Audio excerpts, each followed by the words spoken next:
हाय दोस्तों, आज की इस वीडियो में हम पढ़ेंगे विषय हिंदी राजीव प्रकाशन कंसल्ट पेपर। दोस्तों, इसमें मैंने आप लोगों को सेट नंबर 2 में जो कि 2020 कोड 801 MB कोड का है, इसमें जितने भी प्रश्न नंबर 1 से लेकर प्रश्न नंबर 2 तक, यानी प्रश्न नंबर 2 की का खा और गा प्रश्न अच्छे तरीके से मैंने आप लोगों को इसके पहले के वीडियो में पढ़ा दिया था।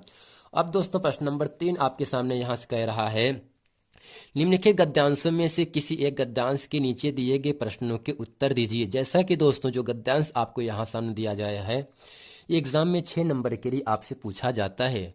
और दोस्तों, जो गद्यांश ये आपका आया है, ये अजंता पाठ से आया है और जिसके लेखक कौन हैं? श्री भगवत उपाध्याय जी हैं। अब दोस्तों, प्रश्न नंबर 3 का जो खा आपका गद्यांश यहाँ पर दिया गया है, यह एक नैतिक और आध्यात्मिक स्रोत है।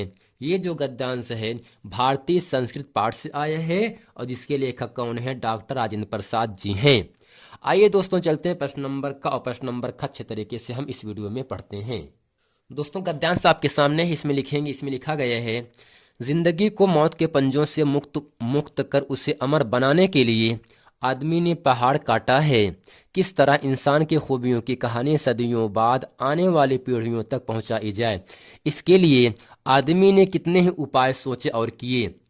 उसने चट्टानों पर अपने संदेश खोदे, तारों से ऊंचे, धातुओं से चिकने पत्थर के खंभे खड़े किए, तांबे और पीतल के पत्थरों पर अक्षरों के मोती बिखेरे और उसके जीवन मरण की कहानी सदियों के उतार पर सरकती चली आ रही है, जो आज हमारी अमानत विरासत बन गई है। जैसा कि दोस्तों 2011 और 19 में ये प्रश्न पूछा गया है। अब दोस्तों, ये जो गद्यांश है, इसमें जो लाइन खींचा गया है, इसका हमें व्याख्या करना है और इसके साथ साथ ही प्रश्न नंबर आपके सामने यहाँ से कह रहा है, प्रस्तुत गद्यांश का संदर्भ यानी ये किस पाठ से आया है और इसके कौन से लेखक हैं।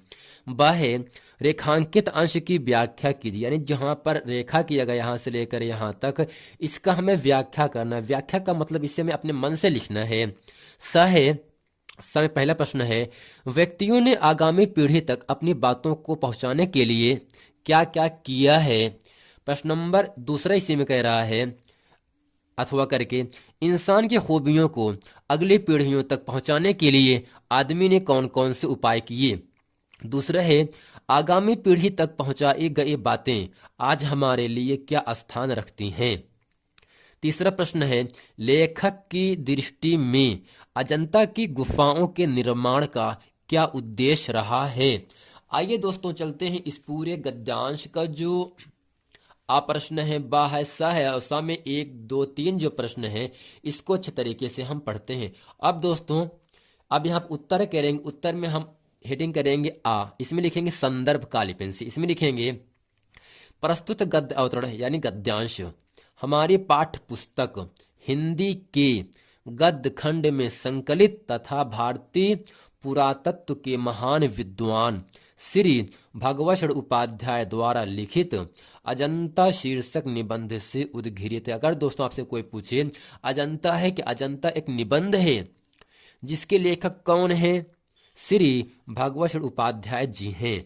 अब दोस्तों, प्रश्न नंबर ब है, रेखांकित अंशों की व्याख्या करनी है। तो यहां से लिखेंगे हेडिंग करके काली पेन से, रेखांकित अंश की व्याख्या। इसमें दोस्तों लिखेंगे, मनुष्य का जीवन क्षण भंगुर है, यानी क्षण भर में नष्ट हो जाता है।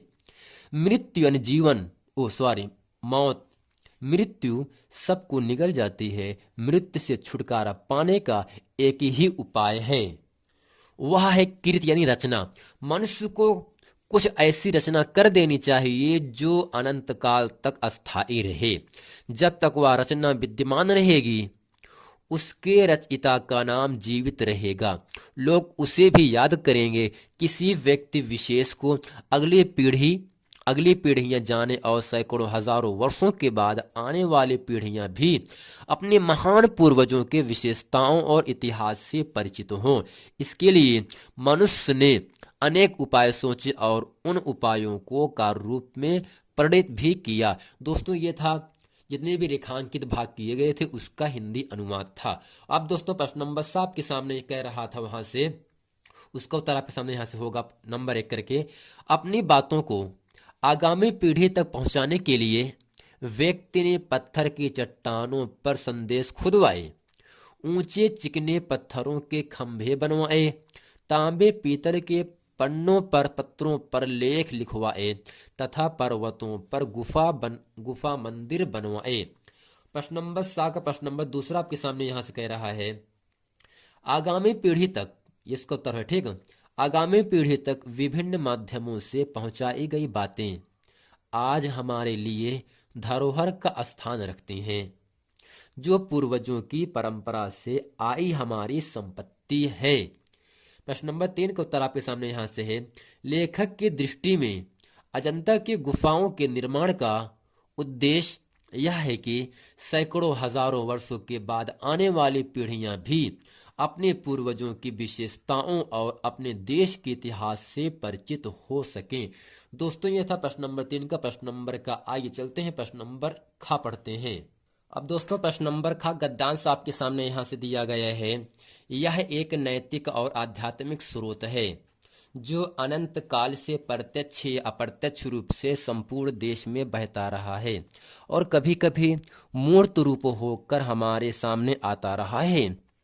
यह हमारा सौभाग्य रहा है कि हमने ऐसे ही एक मूर्त रूप को अपने बीच चलते फिरते हंसते रोते भी देखा है और जिसने अमरत्व की याद दिलाकर हमारी सूखी हड्डियों में नई मज्जा डाल हमारे मृत प्राय शरीर में नए प्राण फूंके, यानी नई जान। दोस्तों प्राण का मतलब जान होता है, और मुरझाए हुए दिलों को फिर खिला दिया। वह अमरत्व सत्य और अहिंसा का है जो केवल इसी देश के लिए नहीं, आज मानव मात्र के जीवन के लिए अत्यंत आवश्यक हो गया है। अब दोस्तों इस पूरे गद्यांश के पढ़ने के बाद नीचे आपको 3 प्रश्न दिए जाएंगे। प्रश्न नंबर आपके सामने यहाँ से कह रहा है, प्रस्तुत गद्यांश के पाठ और लेखक का नाम लिखिए, यानी ये किस पाठ से आया है और इस पाठ के लेखक कौन हैं।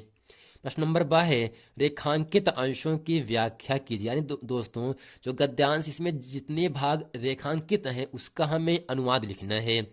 प्रश्न नंबर 6 है, पहला प्रश्न है, मानव मात्र के जीवन के लिए क्या आवश्यक है, इसका मूर्त रूप कौन है। इसी का अथवा का प्रश्न है, हमारे लेखक ने गद्यांश में क्या संदेश देना चाहा है जिसका गद्यांशों में वर्णन किया गया है। प्रश्न नंबर 2 है, भारतीय संस्कृति में विद्यमान अमर तत्व का स्रोत बताइए, यह हमारे सम्मुख किस रूप में आता रहा है। प्रश्न नंबर 3 है, लेखक ने अमर तत्व का स्रोत किसे बताया है। अब दोस्तों इसके उत्तर में हम हेडिंग करते हैं यहाँ से, प्रथम रेखांकित अंशों की व्याख्या। प्रथम रेखांकित अंशों की व्याख्या, जैसा कि दोस्तों आपको याद होगा ये जो पाठ आया है भारतीय संस्कृत पाठ से आया है और जिसके लेखक कौन है, डॉक्टर राजेंद्र प्रसाद जी हैं। और प्रश्न नंबर आ छोड़ करके हम चल रहे हैं प्रश्न नंबर आ में केवल पाठ का नाम किस पाठ से आया है, भारतीय संस्कृत पाठ से आया है और इसके कौन लेखक हैं, डॉक्टर राजेंद्र प्रसाद जी हैं। प्रश्न नंबर बा का उत्तर आपके सामने यहाँ से करके लिखेंगे। यहाँ से दोस्तों प्रथम रेखांकित अंश की व्याख्या, इसमें लिखेंगे, प्रस्तुत गद्यांश में लेखक ने यह बताया है कि हमारी संस्कृति में निहित अमृत तत्व का स्रोत नैतिक और आध्यात्मिक है जो आदिकाल से ही प्रत्यक्ष तथा अप्रत्यक्ष रूप से संपूर्ण देश में बहता चला आ रहा है। यह कभी कभी स्थूल रूप में अर्थात मूर्त रूप में किसी महापुरुष के रूप में भी जन्म लेता आ रहा है। अब दोस्तों इसके बाद हेडिंग करते हैं यहाँ से, द्वितीय रेखांकित अंश की व्याख्या। इसमें लिखेंगे, प्रस्तुत गद्यांश में लेखक यह बता रहे हैं कि हम बड़े ही भाग्यवान हैं कि इसी प्रकार की एक स्थूल रूप को महात्मा गांधी के रूप में हमने अपने बीच चलते फिरते और हंसते रोते हुए देखा है। इसी मूर्त रूप से परतंत्रता के परिणाम स्वरूप सूख चुकी हमारी हड्डियों को अमृत तत्व की स्मृति दिलाकर नई मज्जा प्रदान की। मरे हुए हमारे शरीर में प्राणों का संचार किया, निराश एवं मुरझाए हुए दिलों को प्राण देकर पुनः खिला दिया और उनमें नूतन ऊर्जा का संचार किया। उस मूर्त रूप ने जो अमर तत्व प्रदान किया वह सत्य और अहिंसा का है। अब दोस्तों प्रश्न नंबर 7 का प्रश्न नंबर पहला आपके सामने यहां से था, मानव मात्र के जीवन के लिए क्या आवश्यक है, इसका मूर्त रूप कौन है। अब दोस्तों इसके उत्तर में लिखेंगे यहां से, मानव मात्र के जीवन के लिए सत्य और अहिंसा नामक अमर तत्व की आवश्यकता है। आज की बढ़ती हुई हिंसात्मक वृत्ति में इसकी प्रासंगिकता और भी बढ़ गई है। सत्य और अहिंसा के मूर्तिमान स्वरूप राष्ट्रपिता महात्मा गांधी जी हैं, जिनका प्रस्तुत गद्यांश में सांकेतिक रूप में वर्णन किया गया है। अब दोस्तों प्रश्न नंबर 2 आपके सामने यहां से कह रहा था, भारतीय संस्कृत में विद्यमान अमर तत्व का स्रोत बताइए, यह हमारे सम्मुख किस रूप में आता रहा है। प्रश्न नंबर 2 को उत्तर आपके सामने दोस्तों यहां से है, भारतीय संस्कृति में विद्यमान अमर तत्व का स्रोत नैतिक और आध्यात्मिक है, जो कि अनंत काल से कभी प्रत्यक्ष कभी अप्रत्यक्ष और कभी मूर्त रूप में और सभी के सम्मुख आता रहा है।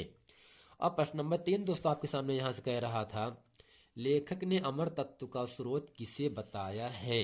दोस्तों इसके उत्तर में लिखेंगे, लेखक ने अमर तत्व का स्रोत भारतीय संस्कृत को बताया है। दोस्तों ये था प्रश्न नंबर 3 का, प्रश्न नंबर का और प्रश्न नंबर 4। और फ्रेंड हम ये उम्मीद करते हैं ये पूरा गद्यांश आप लोगों को अच्छी तरीके से समझ में आ गया होगा।